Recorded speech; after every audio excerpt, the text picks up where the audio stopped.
Morning বন্ধুরা, পারমিতাস ব্লগে তোমাদের আবারও অনেক ওয়েলকাম। সবাই কেমন আছো? আশা করি ভালো আছো, সুস্থ আছো। আমি আবারও চলে এসেছি একটা নতুন দিনে নতুন ব্লগ নিয়ে। আজকে হচ্ছে বৃহস্পতিবার, আজকে বাড়িতে পুজো আছে। কি পুজো আছে সেটা জানতে হলে কিন্তু পুরো ব্লগটা দেখতে হবে। তাহলে চলো ব্লগটা এখন থেকে কন্টিনিউ করছি। আই হোপ তোমাদের ভালো লাগবে।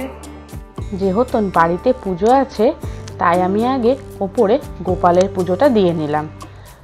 আর গোপালকে আজকে দিয়েছিলাম সে জন্মাষ্টমীর বানানো নারকেলের নাড়ু। আমি রেডি হয়ে গেছি, এখন বাজে 9:30। ঠাকুর মশাই আস্তে আস্তে 10টা। আর এই দেখো শাড়ি পরে পুরো রেডি। তাহলে চলো নিচে যাই, নিচে গিয়ে দেখি পুজোর জোগাড় কত কি হলো, বাকিগুলো করে নিই। আজকে হচ্ছে ভাদ্র মাসে বৃহস্পতিবার। তোমরা অনেকেই জানো যে ভাদ্র মাসে কিন্তু মা লক্ষ্মীর আরাধনা করা হয় সবার ঘরে ঘরে, তাই আমাদের ঘরও কিন্তু ব্যতিক্রমী না। আমরাও বৃহস্পতিবারে ভাদ্র মাসে কিন্তু লক্ষ্মী পুজো করছি। আর এই লক্ষ্মী পুজোটা কিন্তু করা হয় সংসারের মঙ্গলের জন্য, শ্রীবৃদ্ধির জন্য, সবার শরীর যেন ভালো থাকে, সুস্থ থাকে সেই কামনায়। ঠাকুরমশাই চলে এসেছিলেন আর এই যে আমাদের পুজো কিন্তু শুরু হয়ে গেছে।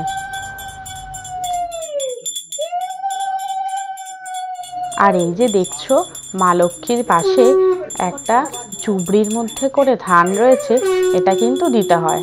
এটা আমি জানতাম না, এই বাড়িতে এসেই জেনেছি ভাদ্র মাসে যে লক্ষ্মী পুজোটা হয় সেখানে কিন্তু ওই গাছ কৌটোর মধ্যে ধান ভর্তি করে সবসময় রাখতে হয়। আবার যদি ধান পুরনো হয়ে যায় সেই ধান কিন্তু আবার নতুন করে নতুন ধান দিতে হয়।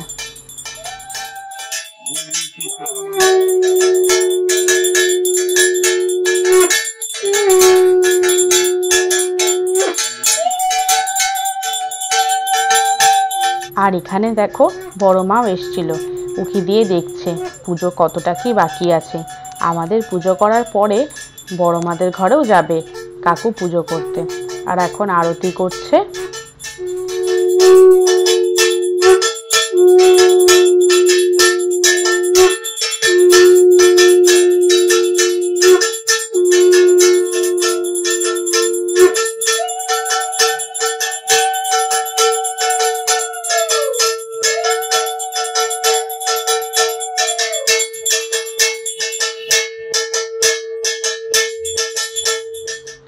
আর এখন করছে কর্পূর দিয়ে আরতি। আর জানো তো এই কর্পূরের আরতিটা না আমার খুব ভালো লাগে, এত সুন্দর স্মেল বেরোয়, কেমন একটা পবিত্র পবিত্র মনে হয় না বাড়ির সারা জায়গাটা।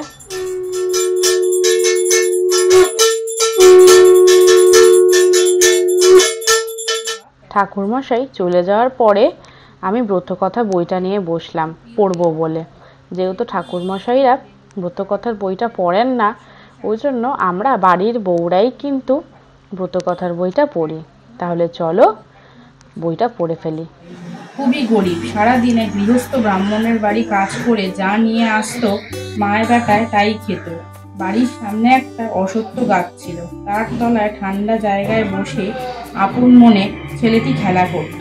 বিধবা যখনই কাজে বেরোতো তাকে অন্য কোথাও যেতে নিষেধ করত। ওই গাছের ওপর এক পেঁচাপেচির বাসা ছিল।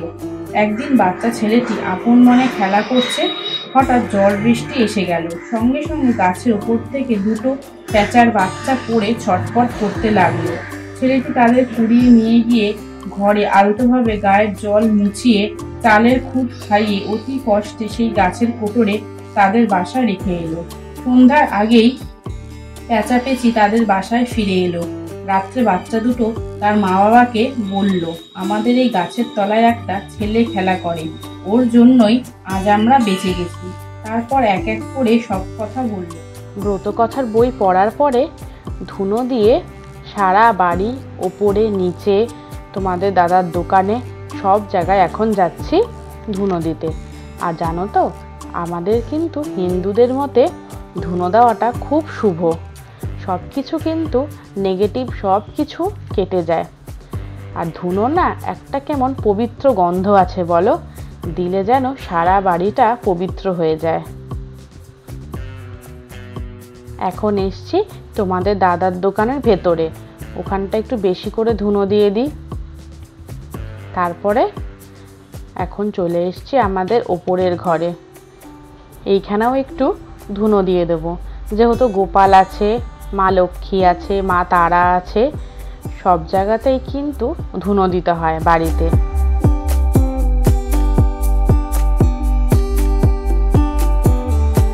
তারপর এখান থেকে বেরিয়ে আমি এখন যাচ্ছি রান্নাঘরে দিতে। আর জানো তো, ধুনো দিলে কিন্তু মশা মাছি পোকামাকড় কিছুই হয় না। তারপরে একটু হলঘরও দেখিয়ে দিচ্ছি।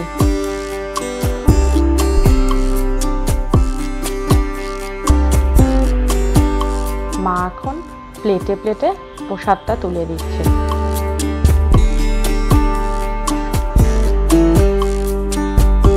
আর তোমরা তো জানোই, যে কোনো পুজোর পরে বাড়ি বাড়ি প্রসাদ দেওয়া এটা কিন্তু বড় একটা ঝুঁকির কাজ। তাই আগে প্রসাদটা নিয়ে গিয়ে দিচ্ছি বাবাকে।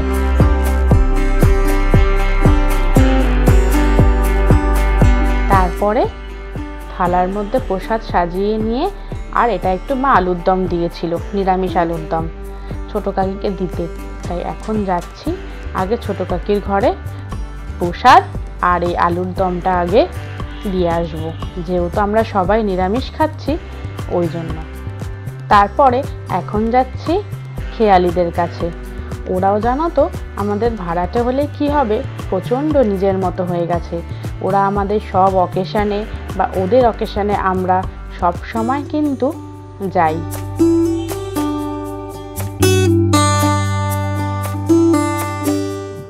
এই জামা কাপড়গুলো বাইরে ছিল, এখন ভাঁজ করে এগুলো নিচে দিয়ে আসবো। এগুলো চাদর রয়েছে, নিচের কটা চাদর রয়েছে, আর বাবার একটা গেঞ্জি রয়েছে, তাই ভাঁজ করে রাখলাম। পরে যখন যাব তখন গিয়ে নিচে দিয়ে আসবো। আর আজকে যেহেতু উপোস ছিল, তাই আর লাঞ্চ হয়নি, একটুখানি রেস্ট নিয়ে এখন ছাদে এসেছি। বিট্টুও বাড়ি এসেছিল সেদিনকে, তাই বিট্টু, আমি আর তোমাদের দাদা তিনজনে একটু ছাদে এসে গাছগুলো দেখাশোনা করছিলাম।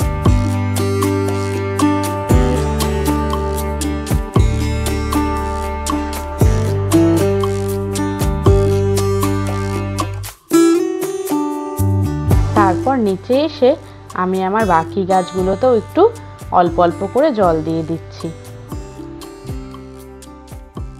একটু রেস্ট নিয়ে ছাদে গিয়ে জল টল দিয়ে এলাম। নিচে যে কটা গাছ ছিল সে কটাতেও জল দিলাম। এখন একটু রেডি হয়েছে বলতে তোমাদেরকে বলেছিলাম যে আমি চুড়িদার ব্লাউজ সব বানাতে দিয়ে দিয়েছি, ওগুলো হয়ে গেছে বানানো। তো আজকে নিতে যাওয়ার ডেট, তাই এখন বেরোচ্ছি। তাহলে চলো বেরিয়ে ব্লগটা কন্টিনিউ করছি। বেরিয়ে পড়েছি, আর দিদি ওই পারে দাঁড়িয়েছিল। এখান থেকে আমি আর বিট্টু গেছিলাম। তাহলে চলো আগে যাই। এই যে এই সেই দোকান। আর দেখো, আর এখন পুজো বলে দোকানটায় কিন্তু খুবই ভিড়। আর আমারটা যেহেতু বানানোই ছিল, শুধু গেছি আর নিয়ে চলে এসেছি। আর এখন একটু যাব দিদির বাড়িতে, একটু আড্ডা মেরে গল্প করে দেন বাড়ি যাব। বাড়ি এসেছি, বাড়ি এসে সন্ধ্যা দিলাম, দিয়ে তোমাদের দাদা বললো মুড়ি খাবে, ওটাও দিলাম, দেখতেই পেলে তোমরা। আর এখন আমি একটু কফি করে নিয়ে বসেছি। এখন কফিটা খাওয়া, ল্যাপটপে কিছু কাজ আছে সেটা করে নেব। আর গোপালকেও আমি এখানে শয়ন দিয়ে দিয়েছি। আর এই দেখো, এইটা আমার গোমাতা। এতক্ষণ ওপরে ছিলাম, কটা কাজ ছিল করলাম। এখন নিচে যাই, মনে হয় মেশো এসছে, গিয়ে দেখি। তাহলে চলো আগে নিচে যাই। আর কফি খেয়েছিলাম, কাপটাও নিয়ে যাই নিচে, নাহলে আবার ভুলে যাব। আজকে রাত্রেবেলা চিয়া সিড ভেজানোটা হবে না, ওই জন্য মনে করে আগে কাপটা নিয়ে নামতে হবে। চলো নিচে যাই। নিচে এসে একটু ভাবলাম মেজমাদের ঘরে যাই, তাই এখন চলে এসেছি একটু মেজমাদের ঘরে। আর সারাদিন কিন্তু আমার এর বাড়ি ওর বাড়ি মেরে মেরে দিনটা বেশ ভালোই যায়। ও মেজমা, এই যে ডিনার নিয়ে বসে পড়েছি। যেহেতু আজকে পুজো ছিল, তাই রাত্রে সবার জন্যই কিন্তু পরোটা করা হয়েছে। তাহলে চলো ডিনারটা কমপ্লিট করে নিই। আর এই যে দেখছো সেই চুড়িদার, যেটা আমি বানাতে দিয়েছিলাম, দেখে বলো তো বানানোটা কেমন হয়েছে। তাহলে চলো ব্লগটা আজকে এখানেই শেষ করছি। কেমন লাগলো আমাকে কিন্তু অবশ্যই কমেন্ট করে জানিও। আর সবাই ভালো থেকো, সুস্থ থেকো, আর হ্যাঁ, মনে করে কিন্তু সাবস্ক্রাইবটা করো। টাটা।